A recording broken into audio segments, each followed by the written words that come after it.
Bonjour à tous. Alors effectivement, le concept d'empowerment a pris un essor dans la société depuis quelques années assez important et à l'espace éthique depuis quelques mois, puisque nous avons construit donc, en partenariat pédagogique avec le CNAM un séminaire où nous essayons d'interroger la question de l'expression de l'empowerment et de la manière dont il se vit dans différents terrains. Donc nous avons déjà questionné la santé mentale, la santé communautaire, nous allons questionner le vieillissement, les associations de parents d'enfants malades, les mouvements citoyens, enfin voilà, on essaye de voir un petit peu dans le prendre soin de la société comment s'exprime cette notion d'empowerment. Sachant qu'aujourd'hui, elle s'exprime dans tous les réseaux de la société, puisque même au sein des entreprises, on parle de l'empowerment des salariés, voilà. Donc moi je me suis dit que déjà pour commencer je ne vais pas vous refaire un historique de l'empowerment. C'est un concept qui a émergé auprès en gros des minorités noires américaines et notamment féministes qui ont souhaité revendiquer leurs droits et leur droit à la dignité notamment. Donc ce concept aujourd'hui, moi j'ai eu envie de l'interroger pour essayer de comprendre les différentes notions sous-jacentes qui pouvaient l'alimenter, qui pouvaient le construire, et voir un petit peu en déclinant ça, comment j'allais pouvoir l'interroger. Donc ma présentation, c'est essentiellement du tâtonnement, du questionnement, pour essayer de voir un petit peu plus clair. Parfois on a besoin de passer par ces étapes-là, et notamment quand on a une approche éthique, le questionnement est inévitable. Donc déjà, l'empowerment, finalement, ça a toujours existé. Prendre le pouvoir sur sa situation, c'est quelque chose qui a toujours existé. Maintenant, la traduction de l'empowerment sous-entend un certain nombre de choses et il y a certaines notions qui sont un peu satellites, dont on parle souvent. Donc déjà, l'empowerment, on le traduit généralement sous les termes de pouvoir d'agir. Donc pouvoir d'agir, c'est quelque chose qui sous-entend une dynamique, quelque chose dont la personne est complètement actrice. Mais de manière donc satellite, on parle aussi souvent des savoirs expérientiels. Et donc cette notion de savoir expérientiel qui se juxtapose à la notion d'empowerment, je trouve que c'est vraiment une question intéressante parce que ça pose la question de qu'est-ce que le savoir ? Qu'est-ce que l'expérience ? Qu'est-ce que la connaissance ? Et il me paraissait intéressant de revenir un petit peu sur ces termes employés pour mieux comprendre derrière ce que sous-entendait l'empowerment. Donc, qu'est-ce que le savoir ? Donc, le savoir, il est défini comme des données objectivées, prouvées, démontrées, documentées, cumulables, transmissibles. Le savoir a une connotation universelle, collective, partagée, quelque chose qui appartient à tous. La connaissance, elle est liée à la personne, au singulier. Elle n'est pas transmissible. Je connais ce que je sais, et c'est ce que je sais que je vais pouvoir transmettre, mais pas forcément ce que je connais, puisque ce que je connais n'appartient qu'à moi et rentre dans quelque chose qui est de l'ordre de mon intimité. Donc en fait, ce qu'on pourrait se dire, c'est que la connaissance qui m'appartient donc est une forme de savoir digéré, quelque chose que j'ai incorporé. L'expérience, elle, c'est un vécu totalement expérimenté. C'est quelque chose qu'on garde en mémoire, qui nous construit, qui peut se transmettre uniquement à titre informatif, illustratif. Je raconte mon expérience. C'est par le récit de mon expérience que je la transmets, mais pour autant, je ne transmets finalement que de la subjectivité. L'expérience, donc, elle est intime et elle fluctue au cours du temps. Généralement, elle se cumule. Plus on prend d'âge, plus on œuvre dans la vie et plus on cumule de l'expérience. Et c'est notre cumul d'expérience qui va aussi construire notre identité propre. Donc déjà, on voit bien que quand on est dans le pouvoir d'agir, on est à la fois confronté au savoir, à la connaissance et à notre expérience, donc ce qu'on appelle les savoirs expérientiels. Alors pour autant, la question qu'on peut se poser, c'est est-ce que le savoir expérientiel peut s'opposer ou se confronter à la théorie ? est-ce qu'il vient l'illustrer, le contredire, ou est-ce que finalement c'est l'éclairage incontournable, c'est ce qui va donner de la densité au savoir universel, peut-être un peu fade, un peu plat, et que par cette expérience de chacun, on va construire un savoir qui va se densifier et qui va pouvoir être éclairé justement. Et par cette expérience individuelle, on vient aussi questionner la théorie du sachant, du théoricien. Et là, on vient apporter un peu la question de l'humilité du sachant théoricien qui vient se confronter à l'expérience. Voilà, alors, c'était un rapide balayage, mais qui me paraissait important quand même, parce que quand on parle d'empowerment, il faut un petit peu savoir de quoi on parle et quelles sont les notions qu'il y a derrière au-delà de l'histoire. Donc on voit bien que la notion d'empowerment, on parle de pouvoir d'agir, c'est donc quelque chose de l'ordre de l'intime, du personnel, et qui en même temps se confronte au collectif, puisque quand on parle d'empowerment, généralement, on fait référence à des groupes. Donc généralement, ces groupes partagent des similitudes, des vulnérabilités, et ce partage et ce regroupement et cette action permettent de les rendre visibles au niveau de la société. Donc le pouvoir d'agir, ce n'est pas un pouvoir de vérité revendiquée, c'est un pouvoir de vérité éprouvée. Et ça, c'est très fort. C'est-à-dire que tout n'est pas dans la revendication au niveau des mouvements de l'empowerment. C'est aussi simplement aller parler de ce qu'on éprouve vraiment et le confronter à ce que les autres n'éprouvent pas, puisque beaucoup de théoriciens sont, eux, dans la méconnaissance de leur savoir. Donc, effectivement, derrière la notion du pouvoir d'agir se trouve, entre autres, la notion de la vulnérabilité. Ce qui va pousser une population considérée comme minoritaire à agir, c'est son souhait de ne plus se sentir vulnérable et dans le fait de subir des décisions qui sont prises pour elle, mais d'être dans de la co-construction, de participer aux décisions qui sont prises et surtout d'essayer de faire bouger les lignes d'une société pour ce qui la concerne. Donc ça, c'est valable. Je donnerai des exemples. Je prendrai 2 exemples après. Donc là, je parle de manière un peu générique sur la question de l'empowerment, sur des valeurs et des fonctionnements qu'on peut retrouver quels que soient les groupes. Alors effectivement, souvent, ce qui se passe, c'est que face à une forme de vulnérabilité, vous avez les sachants, les professionnels, qui n'éprouvent pas forcément la situation, qui sont face à des gens qui sont complètement immergés dans cette vulnérabilité. Et cette vulnérabilité rend ceux qu'on considérait au départ profanes totalement initiés finalement. Alors, c'est un mouvement, le pouvoir d'agir. D'ailleurs, rien que le terme pouvoir d'agir, on sent bien que c'est quelque chose qui est un mouvement, pas forcément toujours revendicatif, encore une fois, mais qui veut vraiment essayer d'insuffler un changement.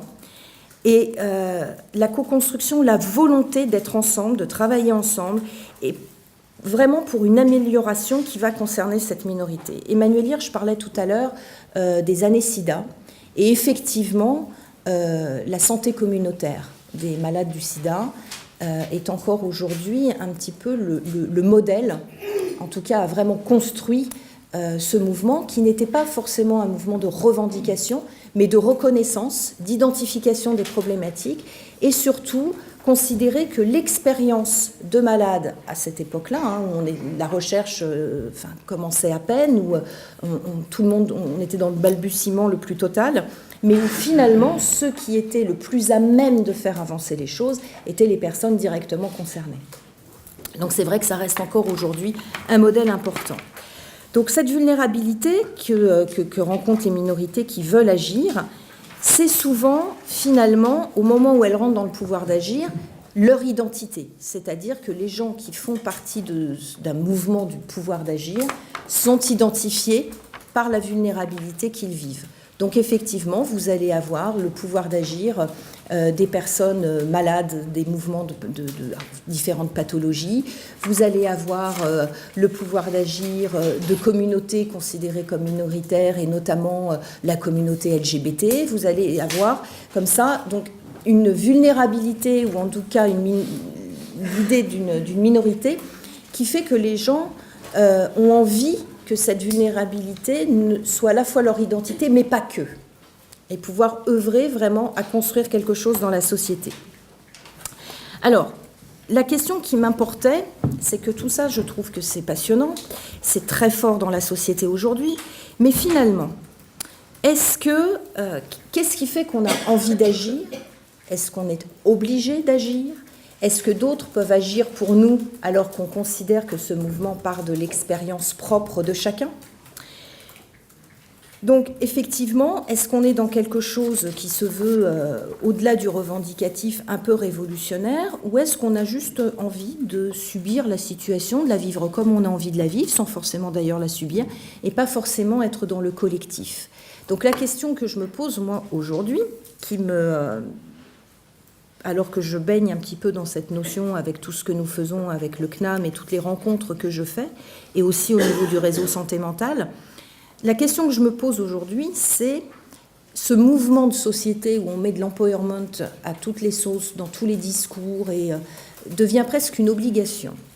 Et il y a presque une prescription de la société aujourd'hui à être dans un mouvement du pouvoir d'agir dès qu'on est dans une vulnérabilité. Donc la question que je me pose aujourd'hui, c'est quelles sont les limites de l'empowerment? Est-ce que ça n'en est pas une? Est-ce que le fait de créer des mouvements qui partent d'une identité construite sur une forme de vulnérabilité, est-ce que ce n'est pas aussi encore discriminé, encore stigmatisé, encore pointé tout ce qui ne va pas? Alors est-ce que c'est un mouvement transitoire et qu'il faut montrer tout ça pour que ça aille mieux? En tout cas, aujourd'hui, c'est la question que je me pose, puisque on fait émerger par la notion de pouvoir d'agir plein de groupes qui dévoilent toute leur vulnérabilité. Alors, encore une fois, je vous disais, je propose des questions, des pistes de réflexion et pas du tout de réponses. Mais c'est vrai qu'aujourd'hui, ce mouvement de l'empowerment qu'on trouve partout, dans toutes les sphères de la société, moi, m'interroge sur cette question de est-ce qu'on ne œuvre dans la société qu'en passant par les vulnérabilités? Est-ce que toutes les vulnérabilités doivent se concevoir comme que cette identité-là? Quand on fait partie de plusieurs minorités, quelle identité a-t-on finalement? Quelle est celle qui va primer? Est-ce qu'on va œuvrer? Est-ce qu'on va choisir celle qui nous correspond le mieux? Alors, je prenais les deux exemples, alors je les reprends, mais il n'y a vraiment pas de... C'est purement illustratif, mais effectivement, on sait bien qu'il y a beaucoup de personnes qui ont œuvré dans le sida, qui faisaient aussi partie de la communauté LGBT. La question, c'est quelle est leur identité, mais finalement l'identité, qui nous construit chacun, c'est des sommes de choses, c'est des sommes de vulnérabilité. Est-ce qu'on peut cantonner un individu simplement à la vulnérabilité qu'il défend dans un mouvement? Et finalement, aujourd'hui, l'une des questions que je me pose, c'est est-ce que la société n'oblige pas un peu toute personne vulnérable à être dans l'action absolument, à être dans la co-construction pour répondre à sa situation? Est-ce qu'on n'est pas dans une volonté absolue de responsabiliser tout le monde alors que tout le monde n'est pas forcément au même stade de la capacité à être responsabilisé? Et est-ce que finalement, il n'y a pas une forme aujourd'hui de conformisme à rentrer dans l'empowerment? Et est-ce que finalement, si je n'ai pas envie, moi, de faire partie d'un mouvement quelconque, si j'ai juste envie de vivre ce que j'ai à vivre sans être forcément dans l'action, en tout cas par rapport à la vulnérabilité que je rencontre, est-ce que je vais être sanctionnée par la société? Est-ce que je suis bon ou mauvais? Et est-ce que c'est quelque chose, en tout cas moi, qui me questionne aujourd'hui quand je vois le raz-de-marée du concept et de ce terme qu'on emploie partout? Je me dis, est-ce que finalement, on laisse encore le choix aujourd'hui aux personnes qui sont confrontées à une vulnérabilité, simplement de ne pas avoir envie de rentrer dans ces dispositifs-là? Donc c'est vrai que c'est une question que j'avais envie... En tout cas, j'avais envie d'aborder le concept aujourd'hui avec cette question de cette limite et en tout cas de ce conformisme un petit peu, en tout cas des attentes de la société, et aussi de se poser la question qu'est-ce qu'attend une société? Pourquoi on a un tel changement pourquoi on passe d'un paternalisme aussi bien dans l'entreprise qu'au niveau médical, qu'au niveau social, un paternalisme quasi absolu, à d'un seul coup, on est dans vous êtes expert de votre situation, on va vous responsabiliser, vous allez trouver la solution. Donc les questions que je me pose aujourd'hui, c'est quel juste milieu, effectivement, on pourrait trouver, en tout cas que chacun puisse trouver la place qu'il peut avoir dans la société quand il est vulnérable pour pouvoir agir pour sa situation et pas forcément dans des mouvements collectifs. Et puis après, ces mouvements collectifs, quel sens ils ont et comment on peut vraiment œuvrer avec, puisque finalement, on se rend compte qu'il y a des champs sur lesquels le pouvoir d'agir de certaines communautés, communautés de malades, communautés de parents, ont pu avoir les communautés de parents dans le secteur médico-social de l'autisme ou du polyhandicap pour la construction de structures, de dispositifs permettant aux enfants de pouvoir évoluer avec leur pathologie dans les meilleures conditions possibles. On sait très bien que ça a été un empowerment extrêmement fort qui a agi de manière magistrale sur les politiques publiques.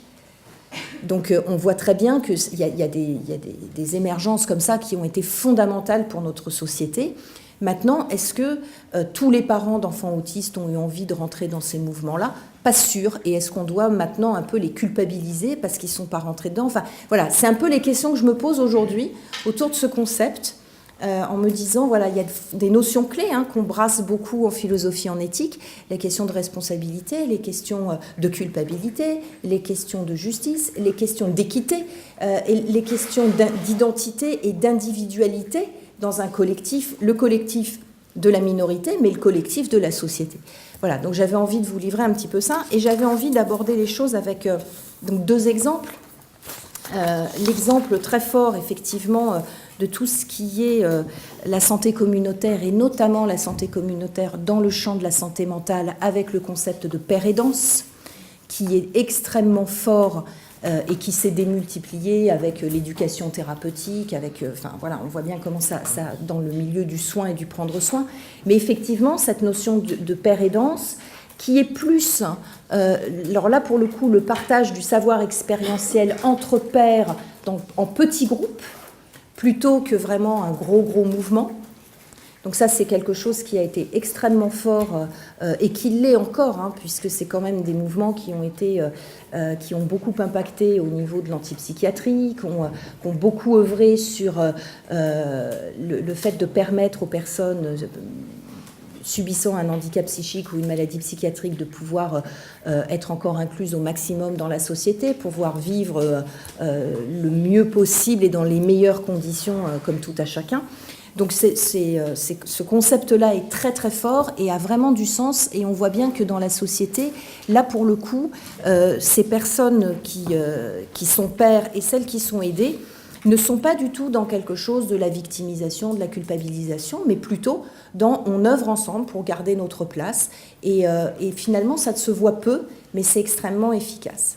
L'autre exemple que je voulais questionner, parce que je trouve qu'il est à la fois une amorce d'empowerment et en même temps un paternalisme encore majeur, et donc j'ai trouvé que cet exemple venait un petit peu illustrer toutes les questions que je me pose, c'est l'exemple des salles de shoot. Alors pourquoi l'exemple des salles de shoot ? Parce qu'effectivement, on essaye à la fois de responsabiliser les gens, de créer un peu un collectif, de mettre ensemble des gens pour essayer qu'ils identifient bien leur vulnérabilité, et de travailler avec eux et de co-construire des réponses. Et en même temps, on sait bien qu'on est dans une culpabilisation, on est quand même dans du paternalisme, et on essaye de créer encore aujourd'hui des dispositifs, mais qui ne sont pas forcément co-construits, et on essaye d'aider des personnes vulnérables à sortir de cette vulnérabilité, ou en tout cas que cette vulnérabilité ne fasse pas que leur identité, et finalement, on n'arrive pas encore à être dans ce genre de dispositif, dans la co-construction dont je parlais tout à l'heure, et dans le savoir expérientiel. Et pourtant, si j'ai choisi cet exemple, c'est parce que je pense vraiment que c'est encore des terrains qui sont totalement inexploités sur la question de l'empowerment. C'est amorcé, mais c'est encore tellement sous couvert de la sanction sociale sur des comportements déviants, qu'on n'arrive pas encore à aller plus loin, vraiment dans l'émergence du pouvoir d'agir et du partage de savoir expérientiel. Voilà, c'était un petit peu la réflexion que j'avais autour de ce concept que j'avais envie de vous livrer ce matin, de manière un petit peu beaucoup plus pratique que Paul Lou ne va le faire. Mais voilà, donc je vous remercie de votre attention.